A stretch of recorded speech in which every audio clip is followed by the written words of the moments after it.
Good news, ablihan karong tuiga ang duha ka mga dagkong malls dinhi sa Sugbo. Usa niini ang 6-story mall nga Robinson's Galleria Cebu nga nahimutang sa Cebu City North Reclamation Area.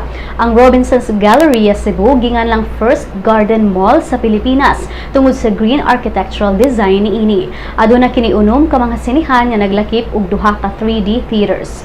Samtang ang SM Seaside City Cebu nga anaa sa SRP ang ika-upat nga labing dakong mall sa SM dinhi sa nasud. Aduna kini 148-meter tower sa tunga nga mao'y mo offer og 360-degree view sa Cebu.